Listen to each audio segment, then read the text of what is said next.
Welcome to Egg Foo What? The first and only podcast about people eating stuff. I'm Mike Lisk. Hello, everybody. Welcome once again to another episode of Egg Foo. What? Young Michael, I believe we have a very special guest with us today. Very special. So special that I think this may be the high water mark of the podcast, which is why I was putting it off, try to build to something, So it may be a little steep decline after this episode, but hey, Julie Klausner is with us. I'm so happy to be here. Thanks for having me. I love being known as a high water mark. Is this a Hurricane Katrina metaphor or? Well, possibly. Back of the job, Mikey. And some of you may know Julie from Double Threat, which she's the co-host with Tom Sharpling. And she's also our former high water mark. Yeah, I guess I'll hear about that. And some of you may know Julie from Difficult People. She was the creator of that series and writer, actor. She was everything on that show. Very funny show. If you haven't seen it yet, it's still available on Hulu. It's fun fact, I almost was on the show. I was asked to be an extra in a writer's room episode. I believe that was called Fuzz Buddies. Is that the episode? That was we wanted you as one of the writers in the writer's room. You would have been great. Patton Oswalt was in there. Who else was in there? John Benjamin. Oh yeah, wow, okay. Good company. Well, how did they take it when you said no, thank you? Not well. Jeez. Well, the problem was, where was Mike Lisk at in his life that he said, you know what? Thanks, but no thanks. Well, I was in the downward spiral. So I was working at my uncle's bar, and sometimes I would stay there afterwards to late hours. And I think that particular evening, I didn't get the message right away. I think I had an event already slated for the next day. So it just didn't work out. But one of the big regrets, I mean, I know I could have bankrolled that into possibly being a gray head in a Cialis commercial. Or downward spirals are when you jump at opportunities like that. Or maybe a fruits and veggies ad. It could have. It's the road not traveled, I think, is the expression. Let that be your biggest regret, and you're doing all right. Yeah, I'm doing okay. If that's your biggest regret, then everything is just fine. Who did you have to call when Mike's turned you down? Who was next on the call list that you called to take his place? And well, John Hinckley was still in prison. He was still in prison. Now he's touring. Yeah. But he would have been a decent understudy. Mike has said in the past that if he had taken that pop, Reagan wouldn't have made it. That Hinckley's a loser. My whole thing is that people say, oh, it's wrong to buy merch from John Hinckley and go to his shows and idolize him, and I'm like, you're completely right. The guy missed. Yeah, it's like the guy that took 5 shots at Yoko Ono that time and missed all of them. Oh, see, we have different. We're coming at this with different heroes, but the same punchline, just different heroes. That's a bad call. Well, who turned down this role? Mike Lisk. This is why. Yeah, I mean, it was a matter of not getting the message in a timely manner, and it was they needed a quick response. So yeah, they're not going to wait on me. They just moved ahead. Well, I'm sorry we didn't come to you with another role. If it were up to me, we would have kept trying. But would he have had our last season? It was our last season. So. It was, yes. Would he have had a line or just absolutely handsome man in the back? Well, and Mickey, what in the back? What do you put? You want to put a curtain over the Mona Lisa? No. But let's hear it, Mike. These pretzels are making me thirsty. Let's hear it. These pretzels are making me thirsty. I couldn't write something so lucrative. Being season 107 of Curb right now, if I could. You knocked that one out of the park, Mike. So I think the big regrets now are in It's Julie's. just that. No, believe me, believe me. I'm riddled with those. Yeah. I'm You like are sitting in the catbird seat now, Mike Lisk. That was also the episode with Mickey Dolenz. Did he ever enter the writer's room? Would he have Ooh. been in the scene too, or? No, but I would have invited you to the set as I Oh, did. wow. As I did Tom, who made Uh-huh. a special visit to the set to meet and see Mickey at work. And I will say, of all of our cameos and our guest stars, Mickey was probably the best prepared of any of them. Really? Okay.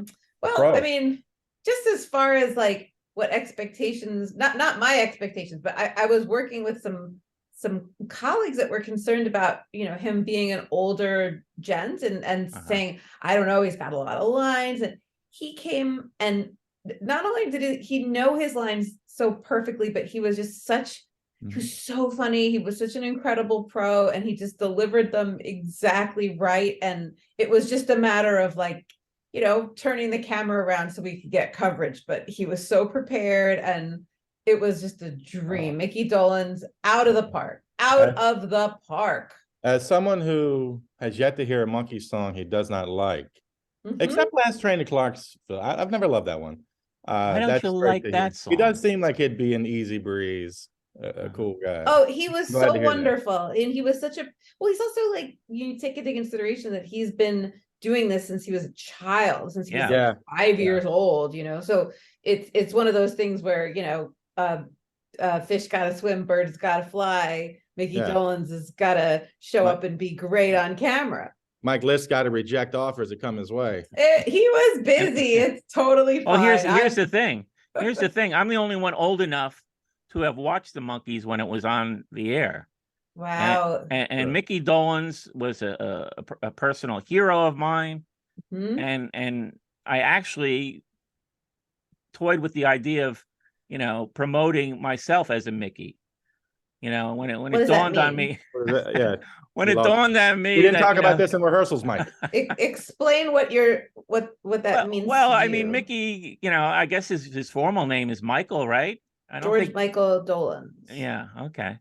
So, you know, it dawned on me, well, you know, Mickey is like a nickname for Michael. Oh, you were For going to Mike. go by the name Mickey. I thought it'd be I cool thought you if meant my you were going to friends. tell girls that you were Mickey Dolenz. No, I was really young, you know. I wasn't that wasn't even in mind. I could see you as a Mickey. I could see you passing as a Mickey for sure. Yeah, I was just going to try and promote my own nickname, which is never a good idea. Right. They say that you can't choose your own nickname. No. I feel like Mickey gets, I call him Mickey. He gets short shrift because we all think of Davy Jones as the singer in the Monkees, which is partially true. But Mickey sang on a Mickey's song, the voice. Mickey's the voice of the Monkees. including if he sang nothing else, Daydream Believer. So, well, Davy sang Daydream Believer, but that's sort of that was the only like number one single that Davy sings on. So Davy was actually kind of I think that's right. Mike, can I talk to you off to the side here for a second? No, I'm going with Julie. I'm pretty sure. If you guys want to be, I mean, if you it's got want that. to be super alienated, you'll have me and Tom on to talk Monkees, and then you'll never eat Chinese food again. You'll be so depressed. You'll be like, oh, I can't shake that association. Those two know-it-alls. Because even though Mike watched it in real time. Oh yeah, I'm nowhere the fanatic that Tom is. No, I bow to his. One of the things. Well, I will hope that you would curtsy to mine, because Tom and I have that, and one of the things that we have, and we have a lot in common, I think, but one of the things we have in common is we're both crazy obsessive Monkees fans, and we both were turned on to them during very challenging times of our lives when MTV reran them in 88. Wow. Okay. I believe 88. Oh, they started. I don't even remember that. So MTV brought back the Monkees in rerun form in the late 80s, and I would watch them after school. And I was like, you know, a very phobic, depressed child, and so like having that was very comforting to me. And that's how I got turned on to the Monkees. And then because when I love something, I have to just love it. I can't just like it.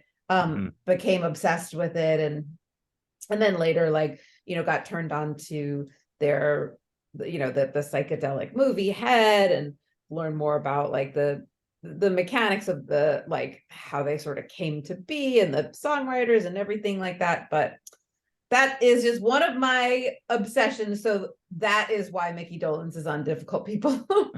How many times did you watch that VH1 movie from, like, I think 2000? Oh, the one where they got people to play them. Yeah. Yeah, I love that I watched movie. that in college. That was fun. I love that movie. Yeah, they could never find well, I guess, yeah, you're always sort of there's that balance between look-alike, and then you're looking for that Austin Butler sort of uncanny valley of like, well, I want to evoke Elvis, but it's not an impersonator necessarily. None of those gentlemen look like Austin Butler, if I may Yeah, say. he's a handsome bloke. Did you fellas see Elvis? Oh yeah. Did you Yeah. like it? Oh, I loved it. Yeah, I thought it was good. It was depressing, but he was fantastic. Austin Butler. I just thought he was fantastic. Now, Greg, you're a big Ramones fan. Yes. Yeah. Who would you cast as the Ramones? Is this a bad question? Is this too hard? Or I'm sure he's thought of it before. Is it just like, is this an Adam Driver, like, as all the Oompa Loompas situation, where they just use that technology where they use Deep Boy to just, copy and paste? Isn't there supposedly rumors of a movie with him being cast as Joey floating around, or did I dream that? I mean, that makes perfect sense. Like, I wouldn't be surprised at all if that were to happen. I'll say this, and I'm not even joking. The person I've always thought has the face of Johnny Ramone is Mike Lisk, a young Mike Lisk. Oh yeah, I can see that. Absolutely. Of Johnny Ramone? Yeah. Mm-hmm. Yeah. Johnny Ramone? Yeah. Oh, don't act like you've never thought. Oh, me? No. I never. Nobody's ever compared me to Johnny Ramone before. Hold on, I'm gonna look up Johnny Ramone just so I can. But here's the thing about the Ramones movie. It's all going to be wigs. I mean, you're not going to even see their faces much, so it could be almost anybody, right? You never see Joey's face. Johnny's Ramone face is pretty obscured.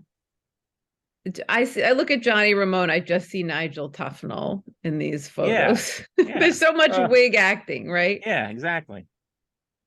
Because then Marky, let me see Marky. Oh my God, Marky. Marky, you would see more of his face. Play Dee Dee. He's got a face like Dee Dee's. Who would you cast as Marky? Because he's got a sort of a long face. Yeah, you're right. No, Dee Dee does have that sort of like wide set eyes, and Marky. Eesh. Yeah, Marky's a very almost like Henry Winkler. Should we go full Winkler for Marky? Hey.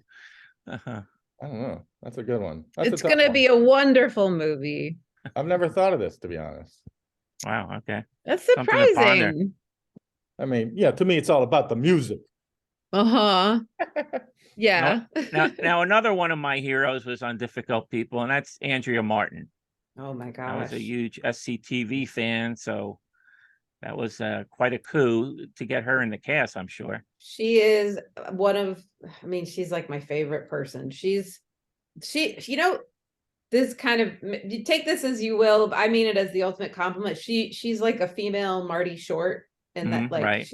She's that funny. How was that anything but the ultimate compliment? Yeah. That's how I mean it. Like, and those two had their, their brother and sister-in-law for a moment. Were they? Yeah.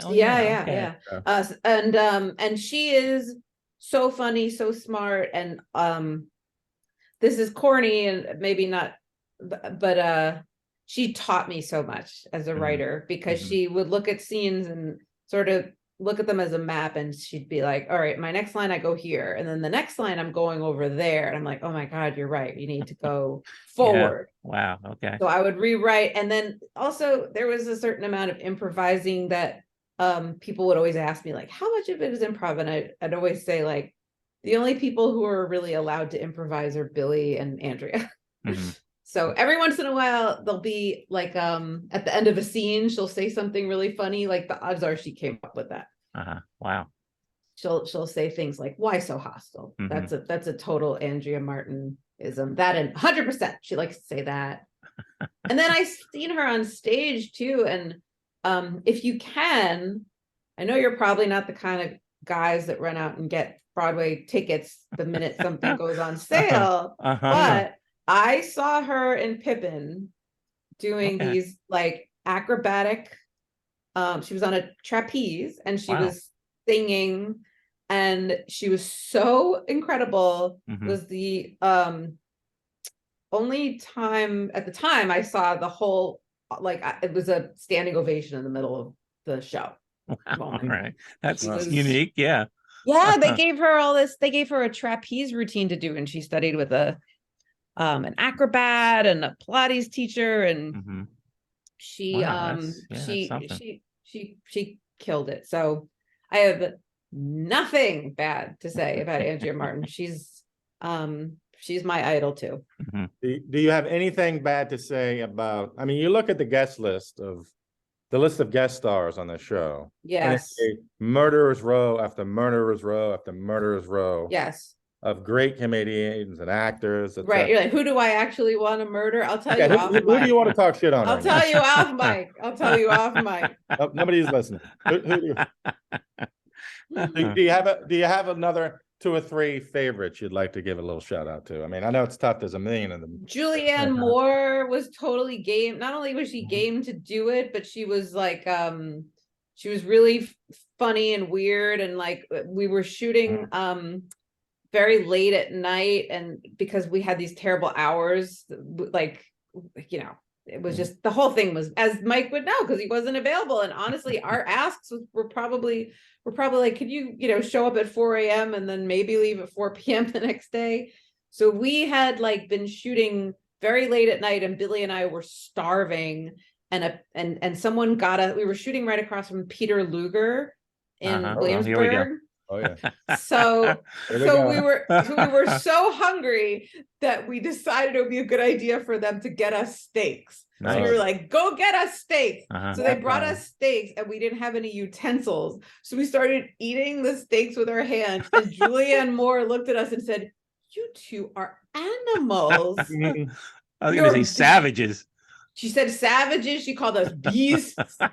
You wouldn't stop talking about it. It was so funny to see her like react to, and we weren't going at it like hungry dogs. We just happened to have been using our hands, but she just took that as an advantage to like to goof on us, and it was really funny. Did you say, well, you know what, Julianne Moore, you can get the hell out of here if you don't like it?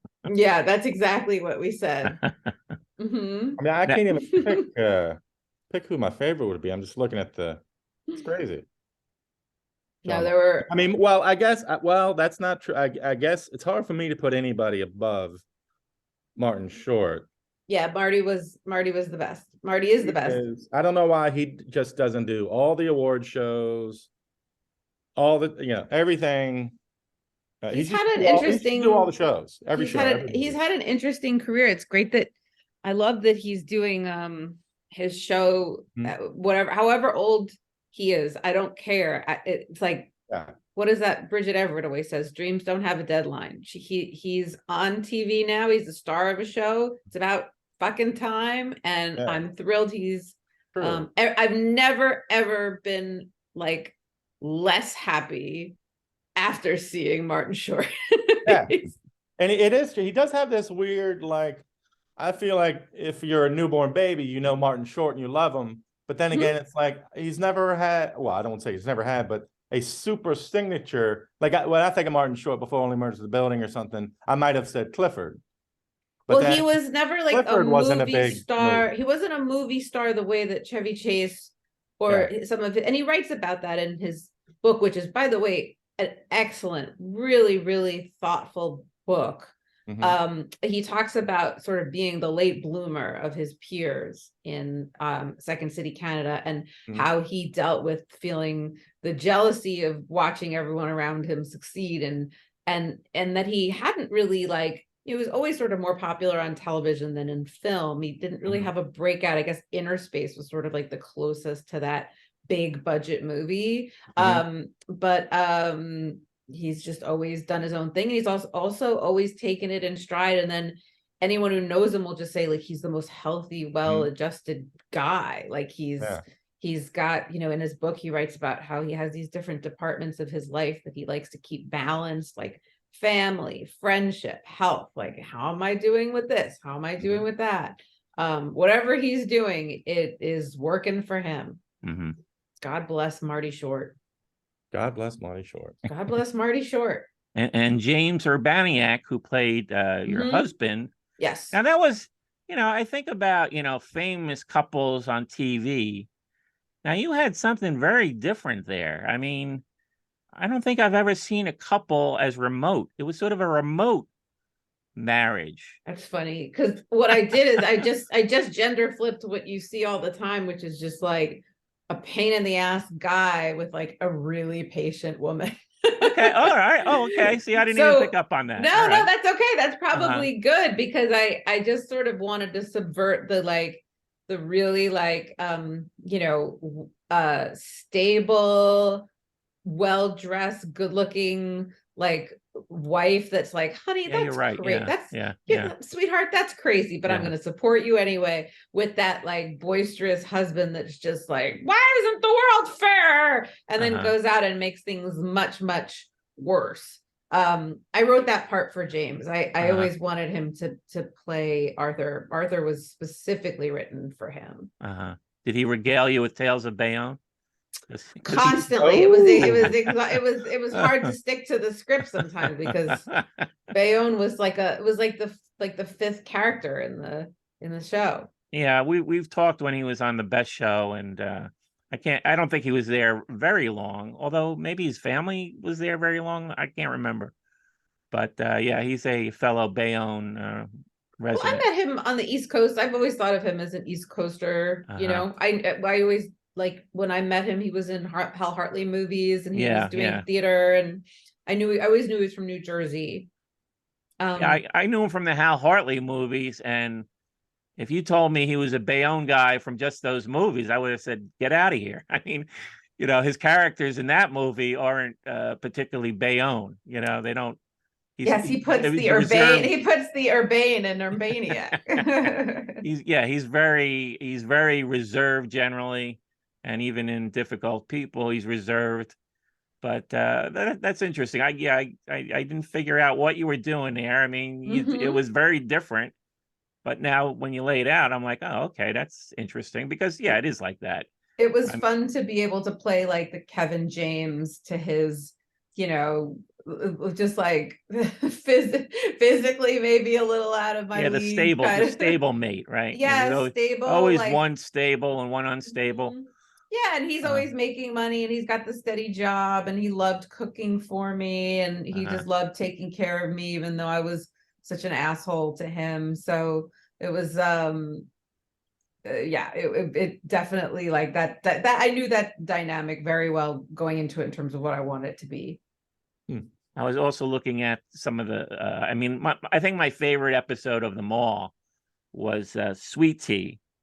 Oh, thanks. And right towards the end there, and what inspired in that particular episode, they all accidentally get high on this. Ayahuasca. I'm going to mispronounce it. But that particular scene was very funny, and Andrea Martin was hilarious in that scene. Oh my God, was she funny? Yeah, so I think that may be my favorite episode. What inspired that episode? Was there something behind that? Thank you. Yeah, I was trying to build up to the finale of Billy's got to make this decision to go to LA, and I've got to straddle this line between do I want to stay miserable in show business, or do I just want to it was just kind of funny. Someone pointed this out to me recently online. They're just you're just doing what your character does in Sweet Tea with all my I thought the same thing when I read the plot line looking for the episode name. And I read the plot line about getting into crafting, and I couldn't remember specifically what it was in the show. What was the crafting? It was just general crafting, but I And then I was talking about that to someone and I was like, did you realize that? They were like, yeah. And I was like, well, I didn't, because, at a certain point, comedy and show business makes you so miserable and you just want to stay at home and make stuff with a glue gun or with some, fabric. And so my character was kind of like, had to sort of make a decision around that in the same way that Billy had to make a decision around his thing. And even though the episodes in each season were interchangeable in it so far that I was able to say, okay, I know what the premiere is and I know what the finale is. I did want an overarching kind of story. And in that one, it was like Billy is having a hard time and might actually find himself a little bit better off in LA. And he had some and that was also dealing with his boyfriend for the first time. And then in my case, I think I was struggling as to whether or not I was really cut out for comedy. So that was kind of the way to sort of take all these sort of bigger stories and, kind of bring them to a rolling boil so that in the finale we can explode it a little bit. Mm-hmm. But the actual sort of taking of the hallucinogen, that Yes. wasn't inspired by any particular personal experiences or somebody else you knew?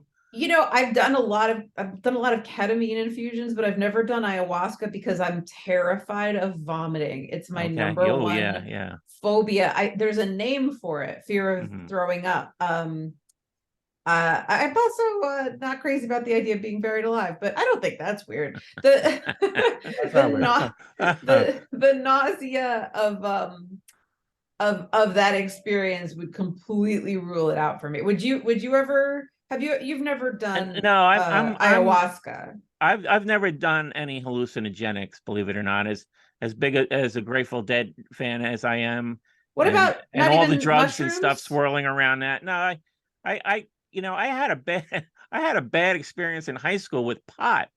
Where my brother, was already in college. He went to Stockton State in southern Jersey, which was known as a party school. So he had access to good pot. I think it was Hawaiian. He came up one time. We went to a party on the weekend, and we smoked one joint between us, and I got high as a kite to the point where, and I guess the paranoid thing kicked in. Oh, that sucks. And I was in I've had, because I smoked pot at other occasions. I had the good time, the laughing till you can't laugh anymore. Sure. That routine. But this time I guess maybe because I was in an unknown setting. I was at this stranger's house and lots of people I didn't know there. And it just turned into this paranoid thing where I had to at one point just go sit in the car because I was having such a bad time. I wonder if it was pot, or if it that's had a good something question. else on it. Who knows? Wow. But here's the thing: it wasn't done. I didn't go home, go to bed, and it's over. I had a sort of residual effect, and I was a senior in high school at the time, and it was scary because I had the way I describe it is like a double consciousness. So you're not right in the head yet. This high is still lingering. I mean, I was functioning fine, but I still knew I wasn't free of it yet. For how long did that for last? a few days. Oh no! So it was kind of frightening, and it was kind of frightening. Well, you were probably convinced that you were never going to be the same. I thought I was going mad. Yes, but here's the thing: my confronted with that dilemma, my reaction was to don't say a word to anybody, because then they'll think you're going mad. And so I just sort of waited it out. Unfortunately, it stopped. And that was that. I'm sure that must have it sounded like you were throwing gasoline on the fire with the paranoia bit by keeping it secret as well. Yeah, it was bizarre. And then I got all the peer pressure because then I'm like, you know what? I'll stick to beer because I know how I react to beer. I don't want this fun and games where I don't know how I'm going to react. So, and then psychedelics just seemed like a worse scenario for me. So I always avoided that. I was like, I'm sure people have interesting experiences with that stuff, but I like a little control. I'm so sorry you had that experience. That sounds so scary, and I do wonder what was actually in that stuff. Yeah, And no. did your brother have a No, similar no, experience? I think he was cool with it. You know, I think it was just something I had a reaction. No, he didn't Hmm. have a bad reaction at all. You know, he's like looking at me like, what's wrong with you? You know? So Oh so man. yeah, it was just a bad experience. Uh, So but I'm gonna say this not in a snarky way because I actually uh, don't know them well at all. But so you like the Dead as a sober person? You can be snarky. well, here's the thing. We'll tie it into your let's just talk about how you've branched out. Now you've got like a whole fashion line. Oh, I've got a side hustle. I like tie-dye, and it's such a Grateful Dead adjacent art form. Yeah, And exactly. I've only heard some Grateful Dead songs, but I don't like them, but I don't hate them in the way that Uh-huh. like Greg, I hear you. I also wonder, like, are the Dead too easy of a target at this point? Are we like, should we be They're a focused fun on? target. Yeah. Yeah. I understand why they're criticized, you know. I always say they're a bar band, their singers aren't great, you know. Some people don't like, you know, the How did you get into them? well, it was one of those just first bands, you know. I think everybody the bands that you get into earliest sort of stick with you, I think, for the most part, you know. And And you they had friends that turned you onto it, or your brothers, or no, I think I just sort of heard about, you know what? I think I got their greatest hits in one of those Columbia 8 records for $1 or whatever the that's hell it was. funny. And so that was my introduction, and I liked it. Then it turned out my cousin, who was a little older than me, she was into them. She lived in Westfield, New Jersey. And then next thing I know, I'm going to a Grateful Dead show, my first concert in Englishtown, New Jersey, 100,000 people. That was my Wow. first concert. I was 16. Well, if your first concert was always going to have some import, Yeah. you know, for the sake of being resonant, but the actual music that when you first heard it, like what other stuff did you like? Oh, I liked Led Zeppelin. I liked the harder rock, you know, Did you like Aerosmith. the Beatles? Yeah, I got those the Red and Blue compilations. I love Okay, those sure. Yeah, records. yeah, yeah. I got I was into Aerosmith, Led Zeppelin, briefly Kiss. I did sort of Every figure young out. man goes through a kiss phase. I did figure out though that like I rock and roll all over, or I think that's the album. I got that record for Christmas, and I'm like, oh, this band sucks. I was Yeah. done. I was done with Kiss after about 3 or 4 records. Like finding out wrestling isn't real. That's hilarious. Yeah, I feel like Kiss should have just been a pinball machine Yeah.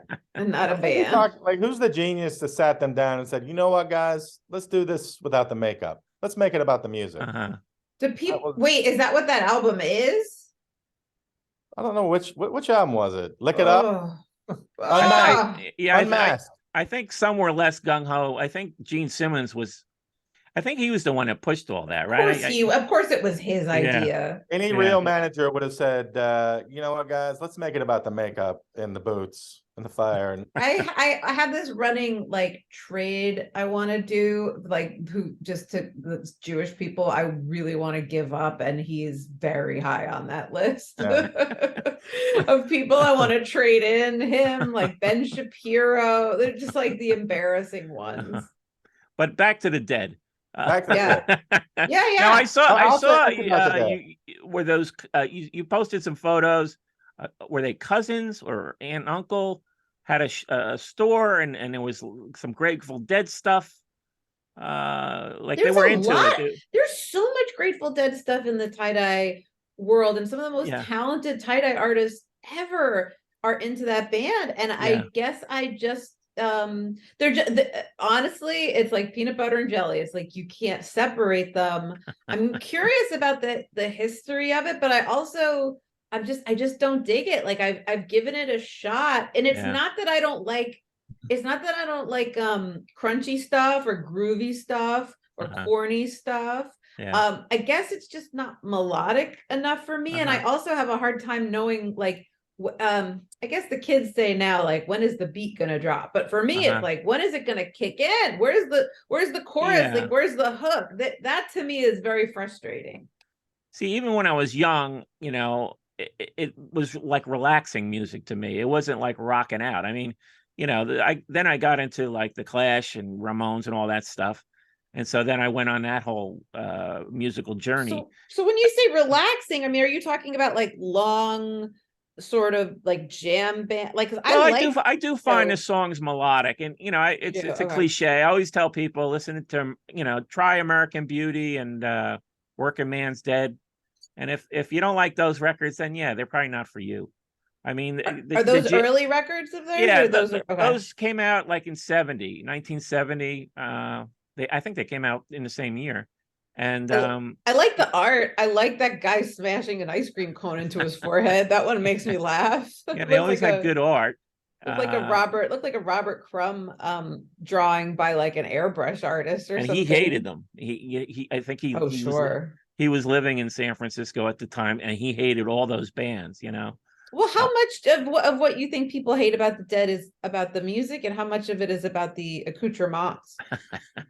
Yeah, they're easy targets, the fans, and I never got into the full following them on the road.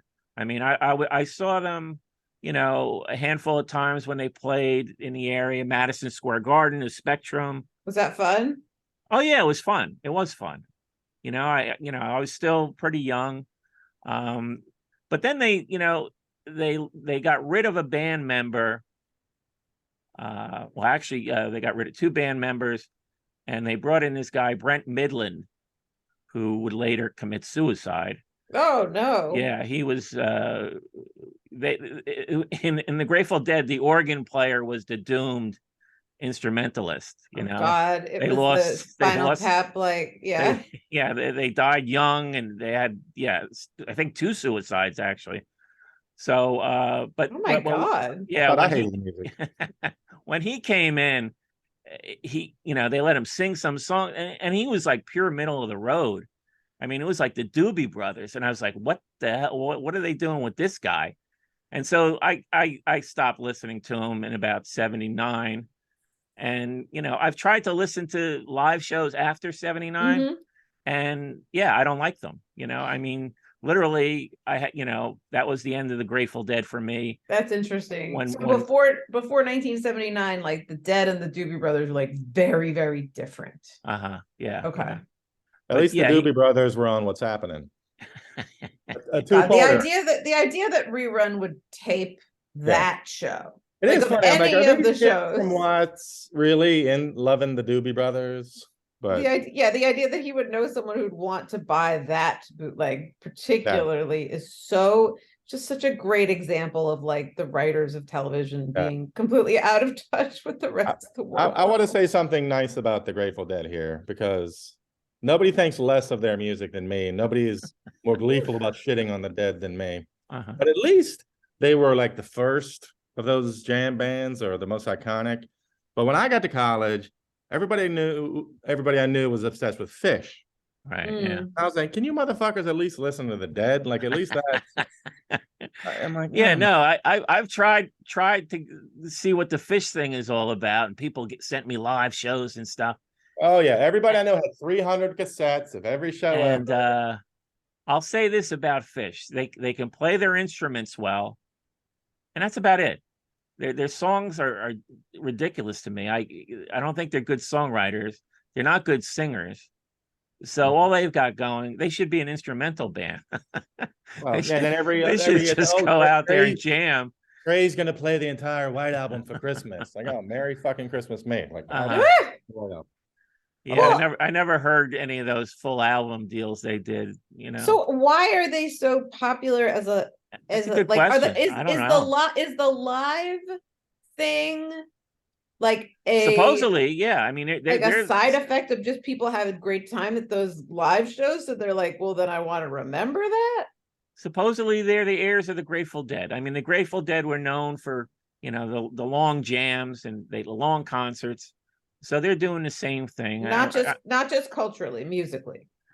Yeah, musically, it's similar, but not as Interesting. good. It's Okay. just sort of a poor man's Grateful Dead. So yeah, Greg is right on the nose with that. Like I Thank just you, think it's so interesting to fetishize live shows when what you're really doing is you're saying, I had such a good time that night because I was high and I was dancing and I true. was Yeah, out yeah, with yeah. my friend. So therefore I have this recording. It doesn't matter. It's like yeah, it's almost like having a VHS of like your wedding or something. Uh-huh.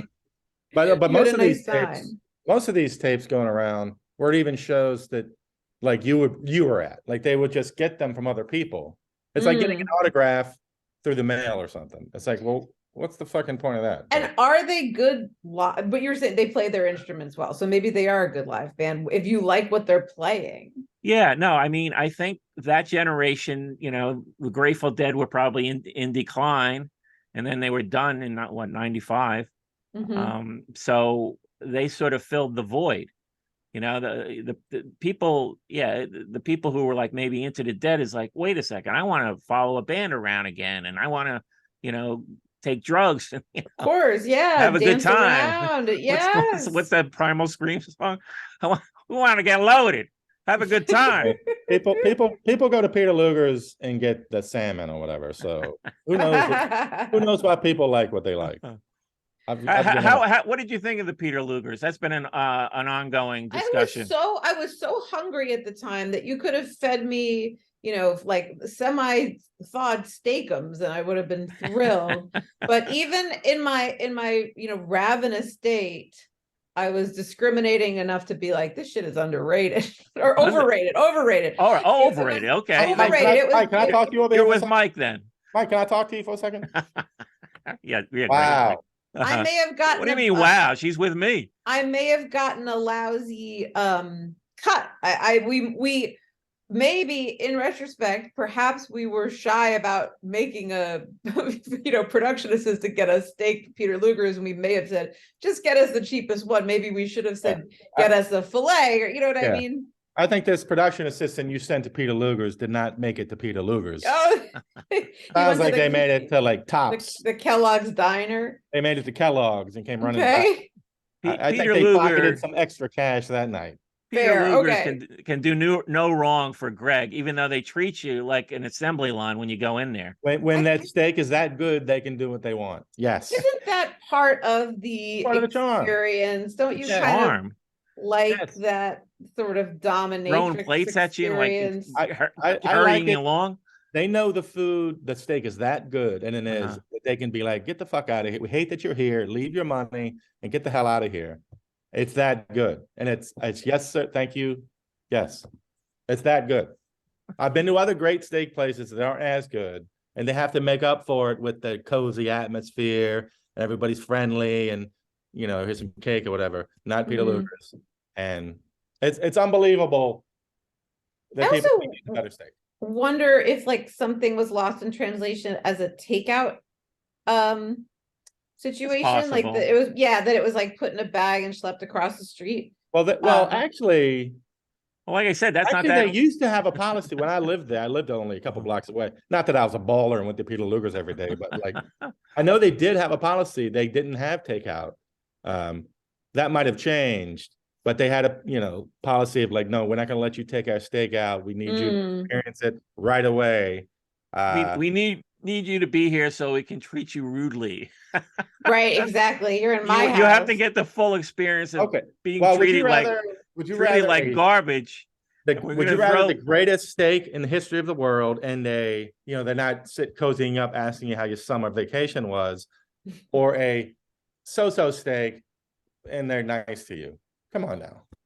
I don't think it's the greatest steak in the world. That's why, we've talked about the fact that you know what the hell you're talking about. So have you been to Keen's? I love Keen's. It's my favorite. I love Keen's. It's my favorite place to hang out, and but I your point is well taken in terms of how much that might just be atmosphere, the low, ceilings with the pipes and the beautiful painting behind the bar. Keen's has the best atmosphere of any restaurant ever.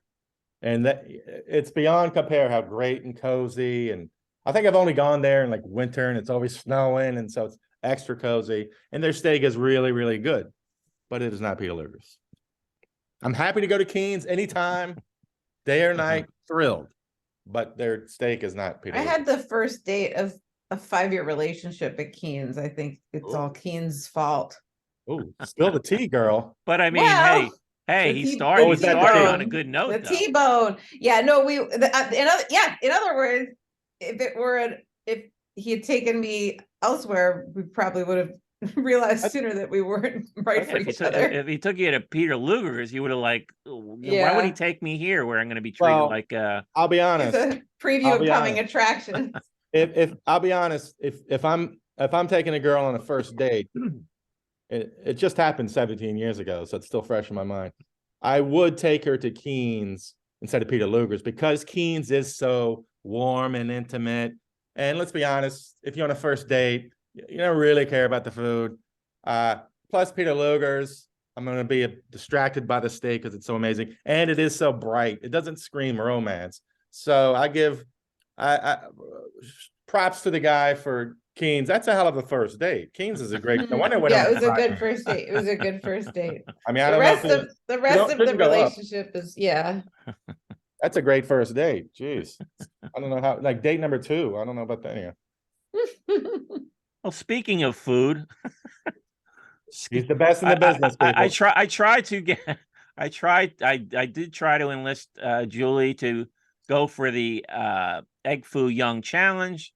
She was having no maybe let's not no say truck with that. I said that makes me sick to think about. Exactly. Because sometimes you fellas post photos from the show that are so revolting. I wonder if sometimes the photos you post make me wonder, as a Jewish person who loves Chinese food more than life, if I like Chinese food. Imagine you've seen the photos. Imagine seeing them live. They're horrifying.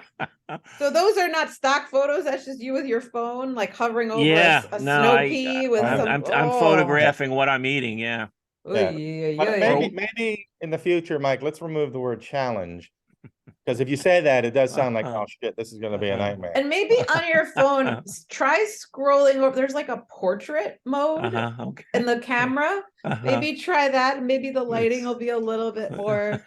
No, let me tell you, most of these dishes, the best lighting in the world cannot save them. They are horrible. Okay. Well, they're not going to look like what you see above on the menu board, right? Sure. But I would in a more softer, friendlier way say, hey, I think you might love egg foo young if you tried it. I wouldn't call it a challenge. Like if you can get through the egg foo young, right? Like the cinnamon challenge, or yeah. It's a rephrase. We'll talk it over the next meeting, Mike. No problem. So Julie suggested scallion pancakes, which I've never had before. Really? Yeah, I never had it. Are you serious? This is a first for both of you. That's so exciting. Yeah. And I gotta say, I don't know what I was expecting, but they were like just beautiful fried candy. It was like they're good, right? Okay, Did they're you fantastic. like them, Mike? Did you like them? See, mine were, I would say, dry. You know what it reminded me of? Sort of a flatter, like what is it, naan bread you get at an Indian restaurant? When you said dry, the first adjective, he's gonna say they were greasy, because that's the only thing, is they are very oily or greasy. But it sounds like you got, and I loved it. Yeah. You got a dry version, huh? Yeah, and they actually gave me I know Jerry's gonna correct me later, but it wasn't soy sauce. What's the other sort of dark? They do it like a hoisin, or like okay, that's a little sweeter, or like an oyster sauce with it. Yeah, I think that's what it was. Yeah, I think it was oyster sauce. And so I was dipping it in there. But it should not be dry, Mike. You definitely got a bum. Mine was beautifully greasy. Yeah, they almost like a shrimp toast. I've never actually had shrimp toast, but everybody knows it. But it's bring it up. Those are greasy. Just like a layered. It should be like almost like a deep fried croissant in a way, because that sounds more appetizing. Correct me if I'm wrong, Julie, but like these were like candy to me. Like they're not like a real entree, right? Nobody. No, they're No, it's an appetizers. appetizer, They're, yeah. they're little Yeah. crispy, I use them to scoop up some rice. zero nutritional value. Yeah, that's the thing, is you're not Yeah. there's no protein or vegetable, it's just No. fat and carbohydrate. And what I love about them is they are on that, like, I'm gonna go back to Jews and Chinese food, is they are on that spot of like, they're kind of like latkes, they're kind of like, they got, we love scallion cream cheese, like it's a very Jewish flavor to me, scallion pancakes, when they're Speaking of done which- well, at least. Speaking of which, if you don't mind, I think I brought this up a couple weeks ago, sounding like a jackass without really knowing what I was talking about. I read once somewhere at some time, someplace, that Jewish people love to eat Chinese food on Christmas, A, because they're Mhm. open, but B, because Chinese cuisine doesn't mix a lot of cheese and meat, if at all. Is that true? You're completely correct, and there's extra stuff that comes along. I'm so glad we're talking about this, and am I the first Jewish person on your show that's like talked about Jewishness and Chinese food? Because if I am, I'm thrilled. It's an I love exciting. it. It's such a Yeah. it's one of my favorite subjects. So Uh-huh. there's a wonderful book by Jennifer 8 Lee, the number 8. I forget what it's called, but it's got to be easy to find. It's about the history of American Chinese food specifically. And there's a lot in there about Jews and Chinese food. So yes, they're open on Christmas Day. It's they don't use dairy, so it's easy to keep kosher. It's easy to keep milk and meat separate. The other geographically, Chinatown and Lower East Side were close back in the day. We were close to each other. The other thing people don't really like talk about, which is important, is that there are just certain flavors and textures that cross over, like mushy and starchy and salty and briny. Like we kind of have similar tastes in that way. But yeah, no, Jews and Chinese food is a huge thing beyond Christmas. It was every Monday night. My parents and my family would go out to 7 walks, and my Every Monday order would night? change every Monday night. It was in like the local shopping center, and my order would change as I got older. It would be like mushu one time. I was into that, or then it was like champagne. Have you had champagne chicken? Have you ever had No. champagne chicken? Write that My down, dad, I dad don't would think I've always seen that on get- the menu. I haven't seen that one. my dad would always get Champagne an chicken. egg roll. It is always like get like a pot of tea, just very, very sort of Yeah, there was a time where Chinese restaurants encouraged the sit down experience. some of my favorite memories are, Yeah, no, sitting down at a Chinese food place. even down here in Central Jersey, we had a nice sort of sit down Chinese restaurant. It's my favorite kind of restaurant, because once you order, the food is there. Yeah, it's But fast. with Yeah, all you're of right. with all of the accoutrements of, like, they're like, the table is always nicely set, and they're always going to give you fresh tea, and I love eating out for Chinese food. I'll say one of my favorite, just in case my family listens to this, which there's no danger of that. One of my favorite Christmas meals was, I don't know, maybe 10 years ago. Like, my sister was hosting, and she's stressing out about, and we were like, fuck it, why don't we just go to Joy Garden and eat there instead of all this hubbub But about. you guys had a Jewish Christmas. Had a Jewish, and it was it the best? the best. It's fabulous, right? See, I had the worst. There we My go. Jewish Christmas was when my brother got sick, and he was the one who was doing Christmas meals at the time. He gets sick, so we're homebound, me, my father, and my brother, and then a few months later he dies. So that's See, my Jewish. That's so much work. That, first of all, I don't want you putting the word Mike, can I Jewish. talk to you over here for a What second? did we, hold on, Mike, what did we do in this story? Jesus Like, you're Christ. talking about Chinese food on Christmas Eve. I know, and you're telling me about a very tragic thing, but why are you putting Jewish in front of it, is my question. Are we blaming Chinese people or Jewish Exactly, people? like, was No, there a I'm bad, saying, was there a bad I had a doctor jinx. in the middle of All this? right, I'll say this: I had a jinx Jewish Christmas. Why Jewish? Why is the word Jewish in this phrase? Well, because though? isn't the tradition to have Chinese food on Christmas? Oh, you did have Chinese food. Yeah. He Oh, I my missed brother, that. I missed that my part brother of the was story. I was incapacitated. He distracted didn't with cook. yeah. And then, I just went up to the local Chinese place.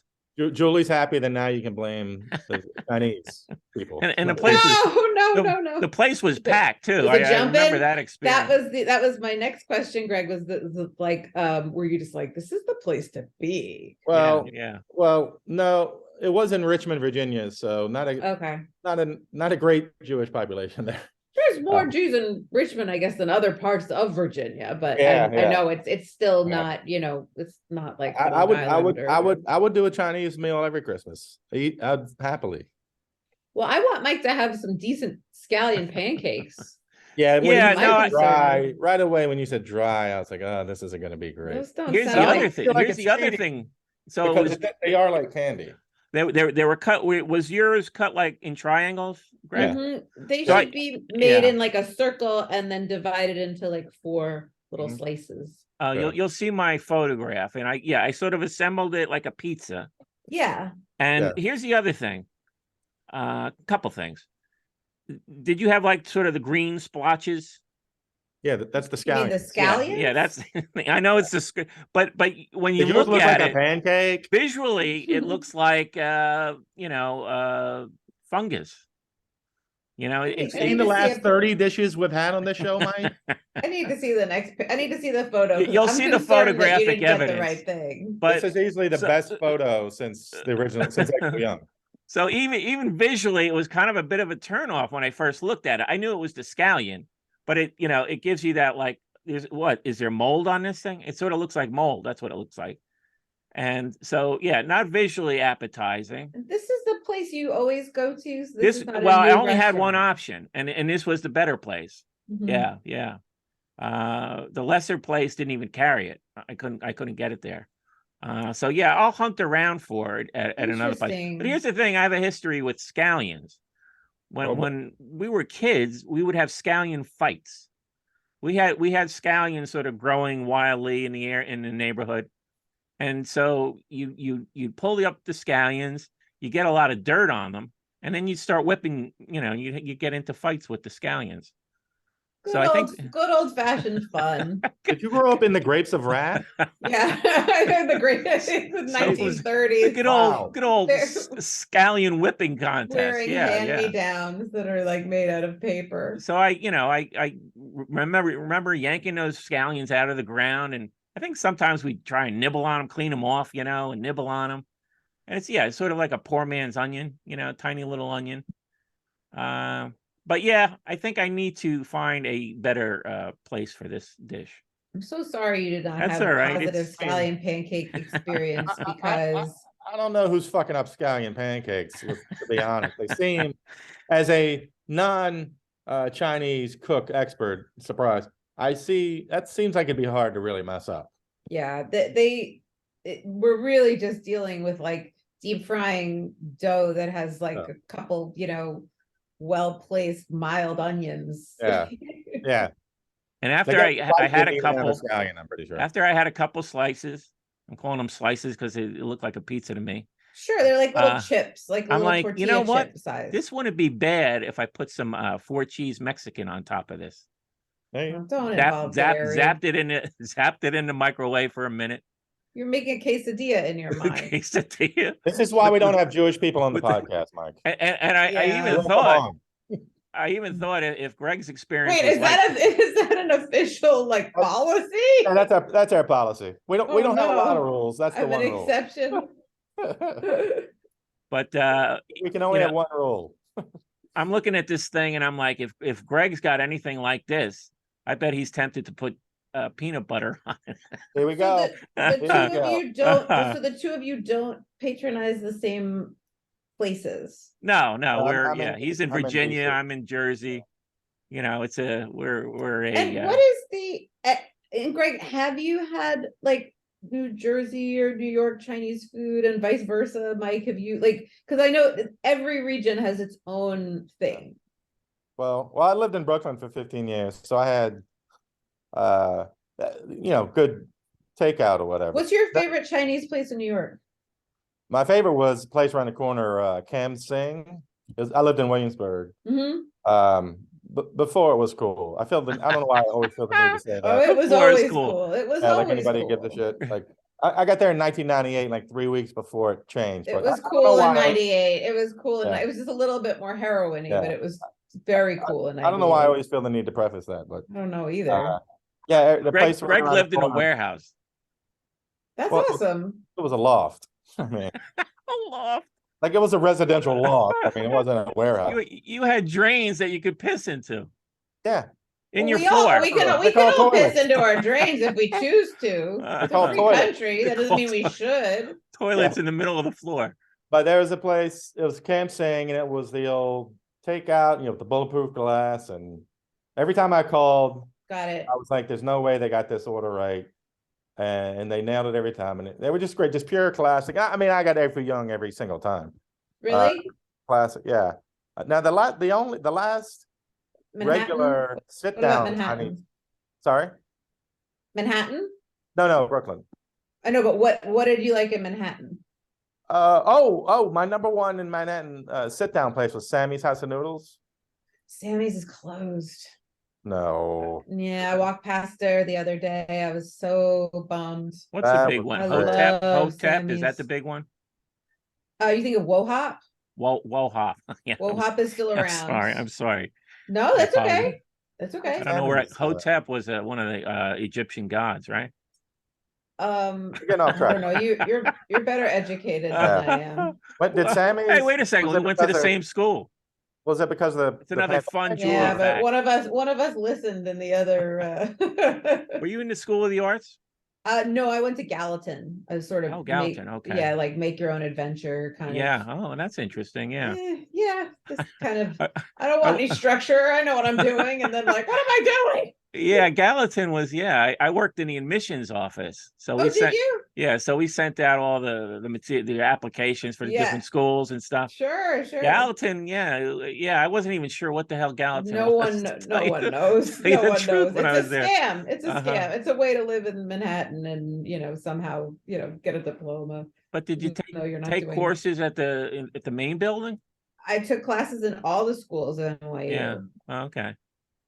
So Did you it take a was, School of like the I Arts? said, choose your own adventures. Did you I take took Tisch classes. I took CAS. I took School of Education. I took journalism school.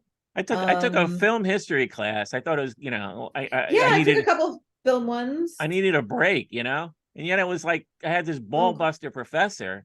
It was like, it turned out to be like one of my hardest classes because I had to write these papers, and it was a little more involved than I thought it was going to be. It was a Brunswick NYU classic. You had to write film. papers. But like NYU, but I know what you mean. Like NYU film, they probably get a lot of people that think that like they're just gonna, and especially when I went, when it was kind of like the late '90s, and people probably thght they were all gonna be the next they're gonna set the world on fire. Yeah. Well, it had a so- reputation then, yeah. Right, It so I didn't have think a that reputation they when were I was trying to- I was out of there in '84, so that was Mhm. pre Spike Lee. Okay. I think Spike Lee was the one who really, even though I think some other directors had gone there. I think even No, but he put it on Scorsese the map. went a little bit. Yeah, he put it on the map. Yeah. Well, I was he think there? He might have been there when you were there, right? No, a little later, I think. Older? Okay. John or- Waters got kicked out after a semester for stealing equipment. God bless him. But yeah, Yeah. Wohop is still around. Wohop, yeah. Did- Sammy's unfortunately is no longer with us. When what's did it? Sammy Grand shut Sichuan down? is still there. I don't know. I think before the pandemic, oddly enough. Grand Sichuan is still around, which is really outstanding. That's on I think it's either on 8th or 9th and 25th, which is really good. They've got great soup dumplings. And I'm trying to think of my favorite Chinatown / dim sum places. They're Maybe all you good can, down there. you've just mentioned a couple things like the soup dumplings. Mhm. I don't even think they're on my menus down here. What do you mean? Oh, they're not. Okay. I mean, But, like- it's just the regular dumplings, but they're in soup, right? I mean, there's nothing really. No, No? it's a dumpling that you put on one of those big spoons, and inside of it is soup. So basically, like, you kind of take a little bite and then you suck the soup out from Oh, inside wow, of the okay, dumpling, and yeah. then you eat the dumpling. Oh, okay. What- good. It's really Truly- nice. Julie, what is your, if you had to pick a number one go-to dish, obviously mine's egg for young. If you had to pick one dish, what is your absolute desert island Chinese food? Oh, dumplings all the way. I was the first thing I pitched to Mike. I was like, let's do dumplings. And he's like, we've already done them. I said, okay, never mind. I'll just eat them anyway. Well, you can't get I this guy to love agree to dumplings. anything for you. Will you please be on What? my show? You can't get this guy to agree to anything for you. I think Will you that's be on part my of TV why show? we No. have a good Mike and I have a great relationship. Like I'm crazy about Mike. I love Mike. And Mike does not tell me yes when he means no. I think it's a big reason why Well, we to get be- along very well, well. Try to be a Well- straight shooter. Yeah. Well, let's tell Absolutely. the fan out there. How did you guys meet? Or what's your Just through the best show. Through the best show, yeah. But I've always liked Mike. I've always not only liked Mike, I've always had like so much like a reserve of respect for Mike, which is not the same as liking people in this community. You can like someone or you think they're funny or you like what they're doing or they think they're nice or whatever. But like I have tremendous amount of respect for Mike and his brains and talent. I just adore him. Would you still respect Mike if it was revealed to you that he's never read To Kill a Mockingbird? Yeah, I'm fine with it. I'm There fine you with go. it. I mean, Okay. I saw that play that Aaron Sorkin wrote a couple years ago, starring Jeff Daniels as Atticus Finch. They had adults playing the children, which is such a trigger right? for me. Oh, that's weird. I don't think I knew that. Like, They were great. Like, listen, she won the Tony. Like, she was fabulous. She did exactly what she was supposed to do. But it was one of those things where you just kind of feel like everything else Sorkin, yeah. that your dad is like gonna tell you something that matters, and back to how much you love Mike. I love Mike. That's all I had to say. But How long dumplings are have you my known each favorite other? food. 10 years, 5 years? This week? I met Mike and Tom in 2006. Mike, what do you think? Yeah, that sounds about right. I was trying to think of when I first met you. I believe it was one of our earliest get-togethers with But I came on the fans. Best Show first, though. You were on I the met you at Best Show first. Was it? Okay. Yeah. Because I thought there was a time where I didn't even know who you were. I remember you were very striking. Julie. Mike, you were very striking. Oh, wait, hold on. There we go. Hold on. Now we're getting the good stuff. Now we're in the good stuff. That's why my first memory of you, I don't think I was even introduced to you yet. So we didn't have a conversation. I think you were at one of the I thought I met you at the studio when I came in to do Best Show. No. Oh yeah, no. That was the formal introduction. Okay. But I believe I became aware of you at this sort of it was a meeting with maybe the Brass Monkey. Is that the name of that bar? I think that was after I met you. Was it? Because Okay, what I right. came anyway, it was all sorry. I don't know why we're arguing. It was around that time. I had done the Best Show around 2006, I believe. But I remember being particularly intrigued at this party, and I was like, "Ooh, who's that young lady?" But and were we ever so young? And you were doing jazz hands. I remember jazz hands was. Oh yeah, there's a photograph of me doing jazz hands. Yeah, we're in a couple photographs together. Yes, that was fun. No, I had already met you by then. I was very impressed by how well read you were. I was always interested in what you were reading. Yeah, I thought. Yeah, I had all these plans for we have a critic on Apple who's like, "Oh, these guys don't have any plans. They the show's chaotic. They're boring. They're not funny." What are you doing reading your reviews? I actually I should have. You don't even look at the reviews, right? Never. No. I call it dialing pain. I had a therapist that told me that was called dialing pain. It's like looking up your ex on, Instagram or something. Dialing pain. I said, you know what? I don't need to do that. It's something I can give myself permission to let go of, and my life will be fuller. Yeah, now there's something to that. I guess, since it's like I'm new to this, and I'm sort of a little sensitive to how it's going. Are you learning from the criticism or no?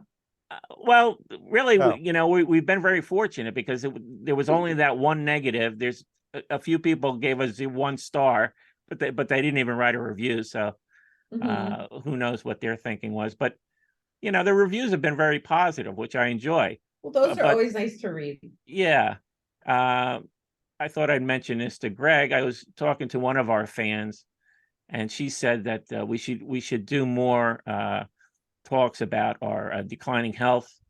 That Oh, great, she awesome. she really likes that part of the show. Yeah. Really?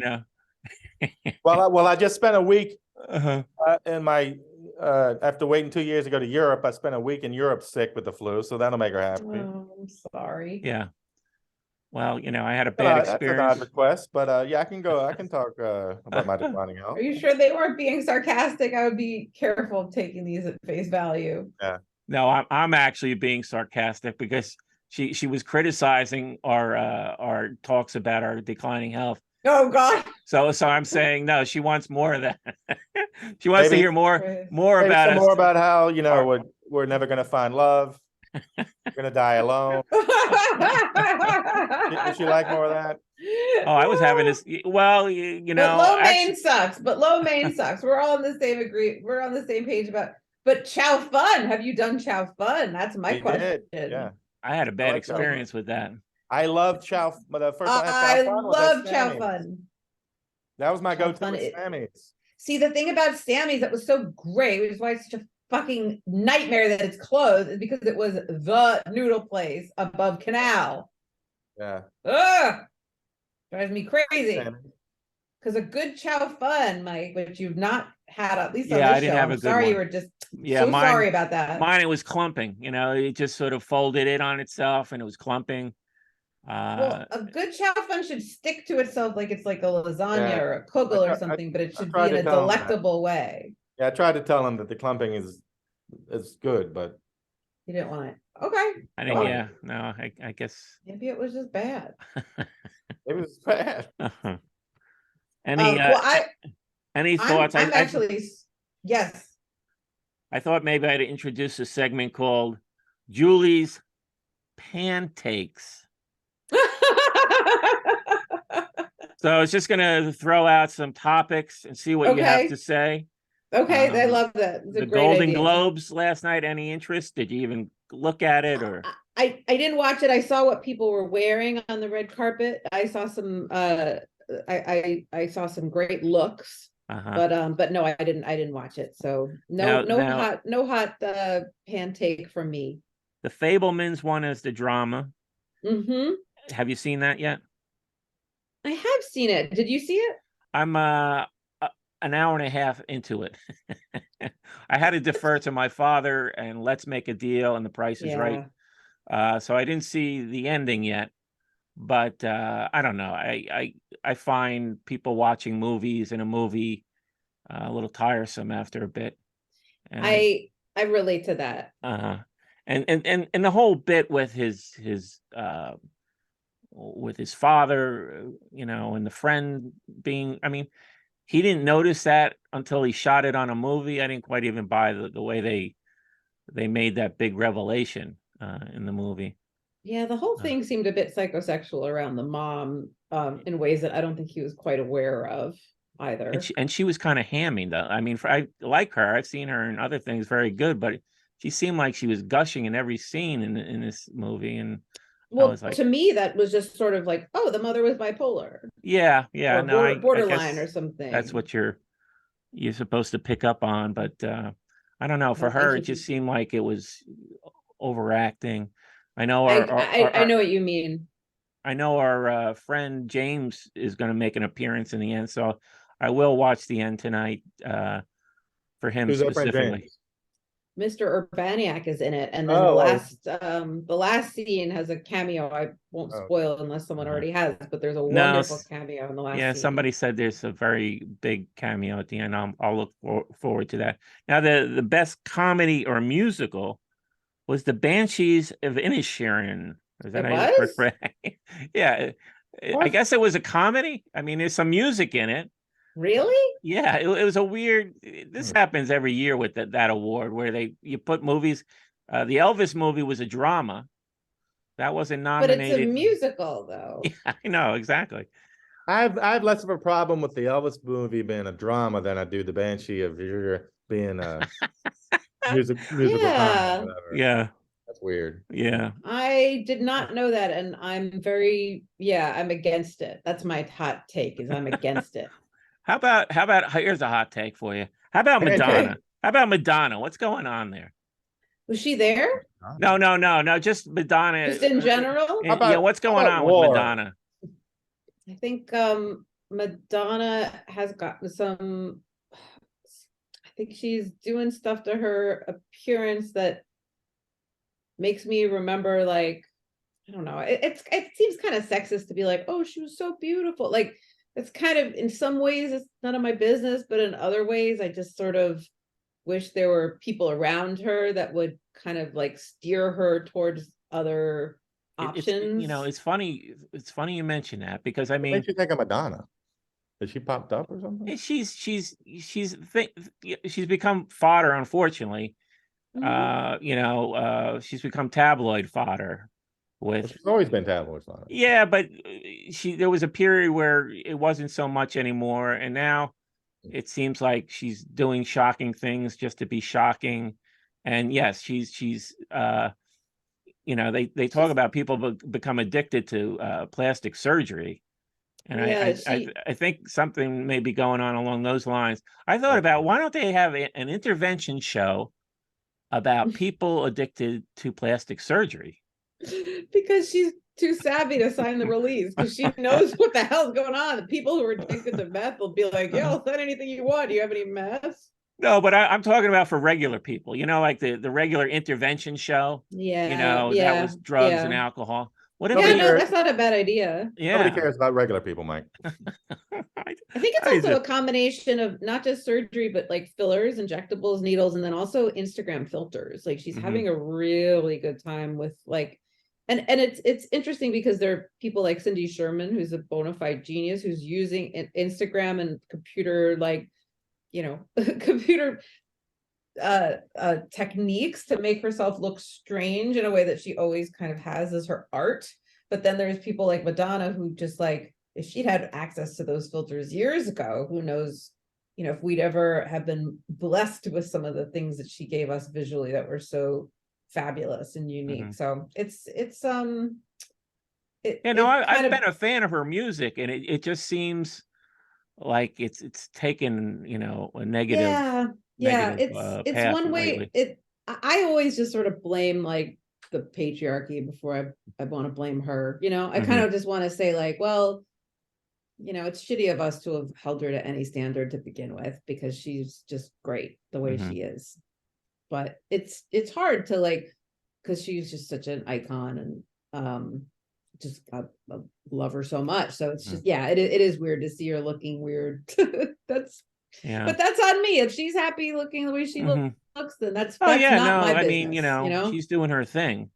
But totally, she's always has. how about Courtney Love? Did you hear the Mark Maron? The Maron. Wow. I heard that interview was crazy. I heard that there was, like, I saw someone made a document of all the proper nouns of all the names. The name drops. I think she's still talking. Oh gosh, I good for don't know how I her. sat through that thing. They just faded it out at the end. Good for her. The first time they had to fade out the guest on Mark Maron. Right. Usually they fade in at the beginning. This one they faded out. I couldn't stop listening. I was like, this is insane. I couldn't stop. No, I don't really give a shit one way or the other about Courtney Love. Yeah, no, Yeah. I knew it would be interesting. I wouldn't say it was interesting. I just couldn't stop. Oh no, That's Greg's funny. a big fan of he's a big fan of people he's not particularly interested. Like, I guess Quentin Tarantino fits this category for you, right? He's not like a particular fan of Quentin Tarantino's movies, but he will listen to any interview he does. Yeah, I love hearing him talk about movies. That's funny. I read his book over the break. It was interesting. Yeah, I did too. I thought I take umbrage with a lot of it, but I loved. I've read it all. So see, one of my biggest criticisms of him is that his movies are just about other movies. That you never really get anything personal from him. He's all locked up. But you read this book, and he's trying to stay focused on talking about movies, But guess what? He's revealing sort of yeah. a very traumatic childhood. Oh, that you stuff. know, His mom with his taking him to mother see taking him out Deliverance on at age dates, 10, and then yeah, his mother's roommate's boyfriend, like having like a father figure in him, but he wasn't yeah. dependable. And even the movies he's selecting, it's all these, he's looking for a father figure, and some of them are like kind of over the top, Deliverance and Bullet, and Well, right. you And then he's know, also obsessed with like anal sex and anal rape in a way that is very strange, and mhm. also like very just So yeah, I I mean, know, yeah. The Deliverance connection, I guess. yeah, it's very revealing in a way. I don't think he knows that I mean, I saw him say that he knows that like there's personal stuff in there, but I got a sense that he wasn't even really aware of how personal it was. Yeah, he doesn't have to be. That's what's great about it. Uh-huh. Whereas yeah, the same thing with like that Spielberg movie. It's like this guy doesn't know how crazy his relationship is to his mother, but that's Mhm. fine Yeah, because yeah. I do. Uh-huh. How about Bono? Oh, Is he still with us? He's well, coming. Good for him. did you see they're redoing a bunch of their songs? Yeah, I saw that. I just Well, saw that today. you can't ruin them. Why not? Ouch. I mean, oh Well, no, yeah, I it's changed the weird. recipe to this shit sandwich. Yeah, I saw Well, that. I was like, why are they doing that? It just seems well, dumb. well, they can do what they want. Hmm. And like anybody, I love their early stuff. I couldn't give a shit about the last 30 years, whatever. But I did see the Edge said, when we did these songs, we were young men and we've all changed as artists, whatever. Then I look at the song list, and half of them are from 2014 forward. So I'm like, I don't think you were young men in 2014, and now you've learned your instruments, Hmm.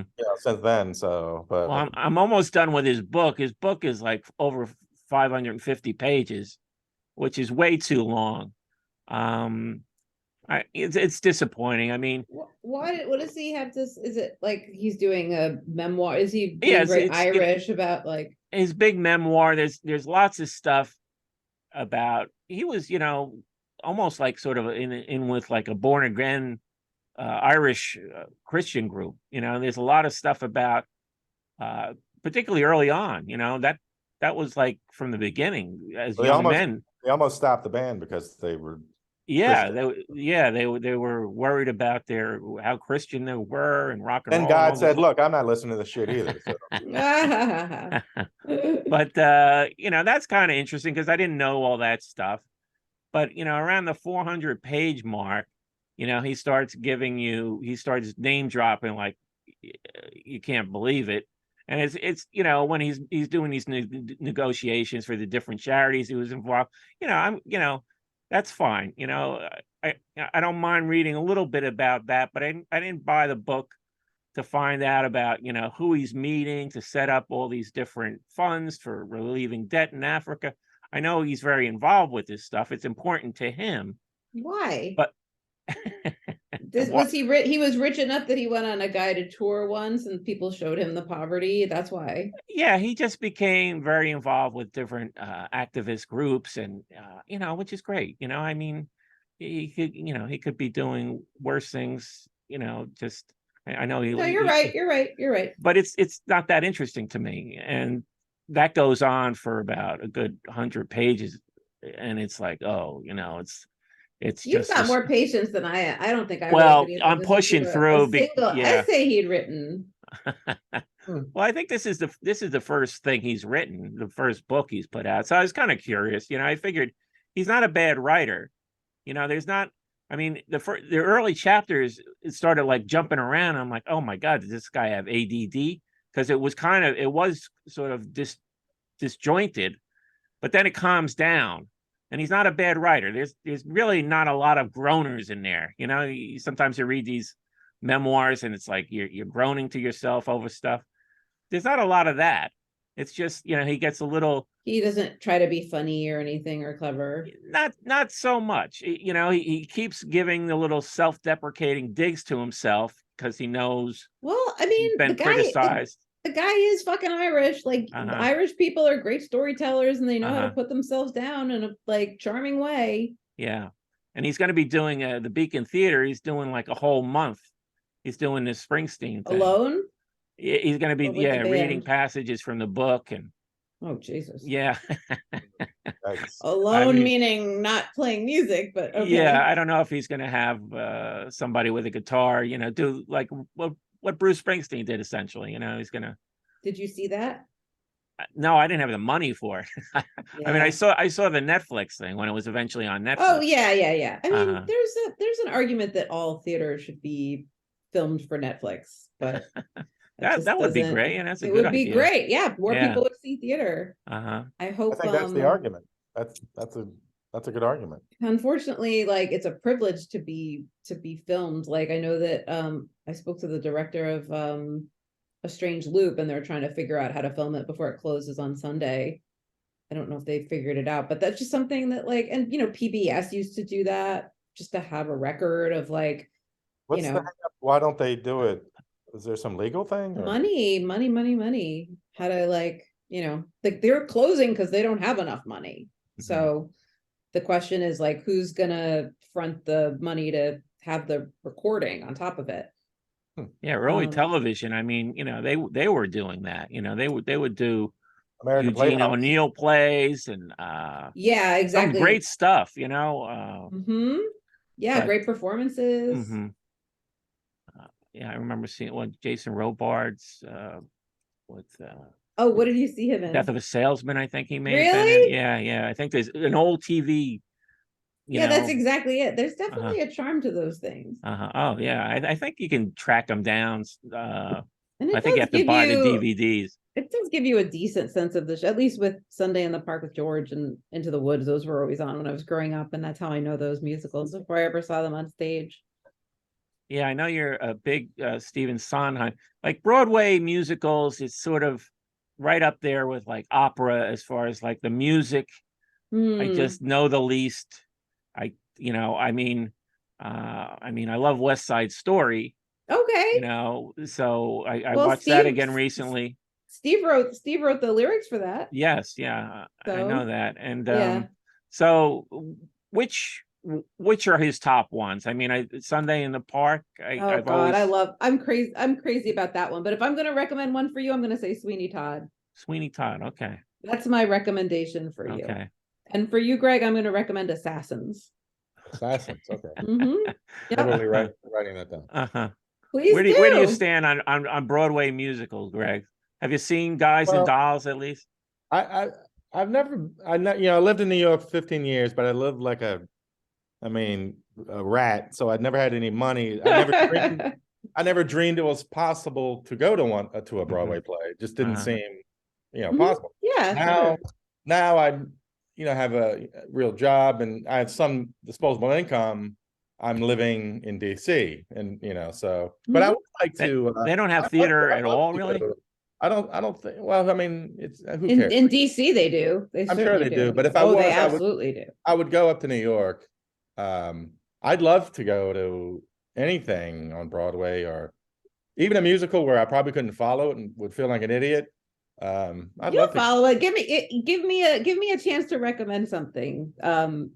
And I'm pretty good at finding something for people that don't really know, or they don't really know if they like, or Yeah, I haven't seen a lot of plays. I mean, I saw it was a Sam Shepard play. I saw one off Broadway. I liked him, and something popped up. I'd go see that. I see you liking some Mamet stuff. Did you ever like Mamet? I actually saw. Speaking of Madonna, I saw. Oh, did you see Speed the Plow? Yeah, I saw Speed the Plow with Madonna. Speed the Plow is good. Yeah.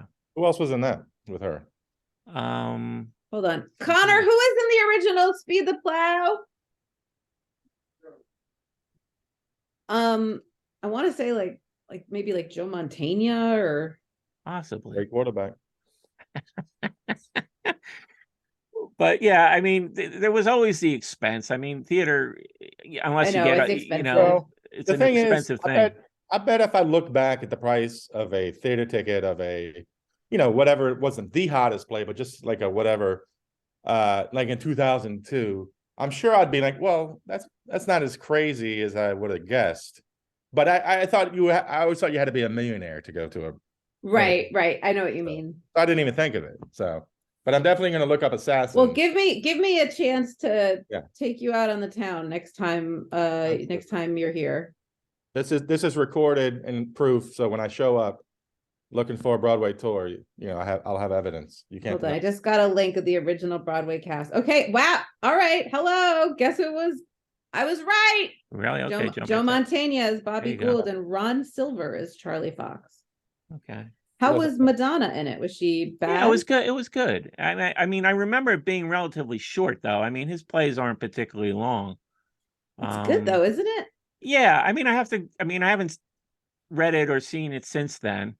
There's also Mamet plays. I mean, everybody talks about American Buffalo or Glengarry Glen Ross. Glengarry, I mean, I like that. That would be my favorite. Glengarry Glen Ross. Have you seen? I have seen that. A friend of mine was actually in it. Have you seen House of Games or? I saw Spanish Prisoner. I saw all those movies. Yeah. Yeah. I mean, I was interested in him, but I don't know that I like him as much as say Sam Shepard. That's interesting. I kind of gravitated more to Sam Shepard. I can see that. That's cool. Yeah, I could totally see that.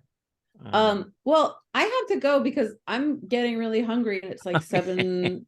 It's time for me to eat dinner. Send out for some Peter Lugers. We'll talk about Frank Zappa next time. Oh, I can't wait. I'll come. I'll come by next. I'll make Greg sick. I'm sick that week. Poor Julie is taking so much ribbing, but listen, I'm real good at it, so I can give it too. So before you go, I think we skip Marky. We go to Tommy Ramone, and now that I see he might be recovering, I think Jeremy Renner with the right wig could be Tommy. Oh, that's a great idea. In fact, I think having been run over by a snowplow might actually help his performance. Yikes! So wait, there's Dee Dee, and then. Wasn't there another like CJ? I want to say the drummers were getting switched out. He came after Dee Dee, CJ, yeah.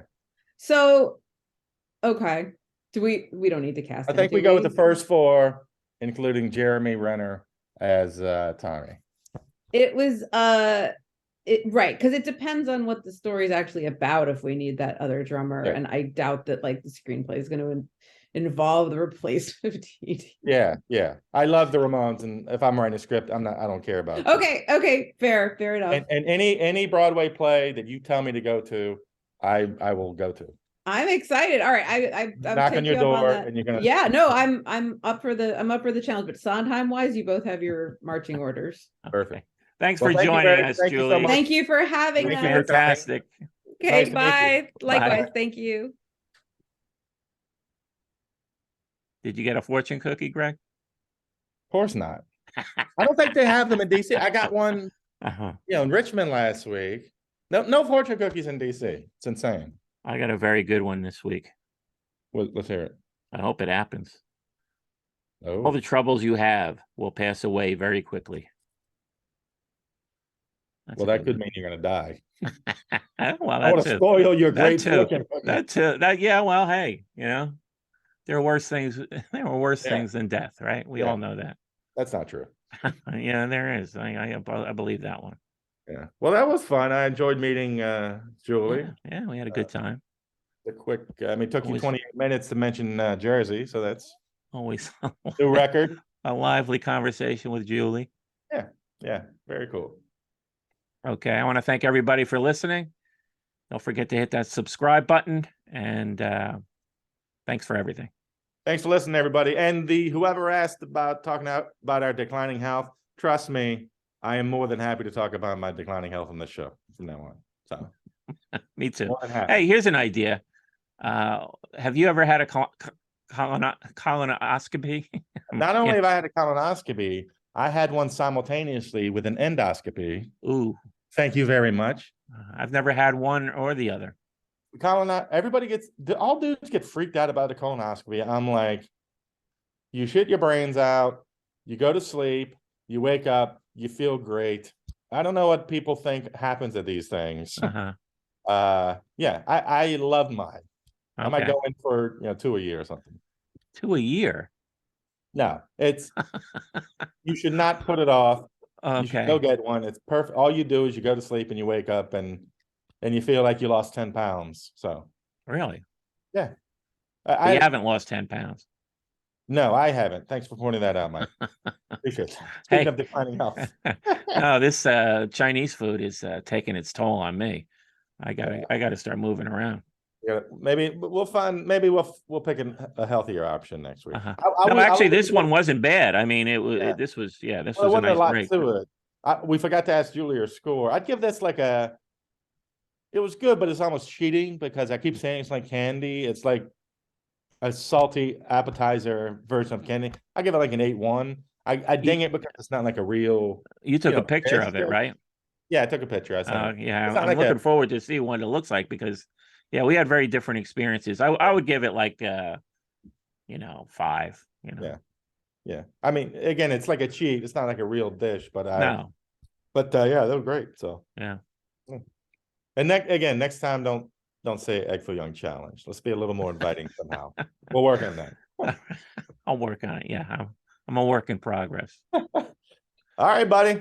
See you Okay. next week. Enjoy Take it. care. Yep. All right, bye.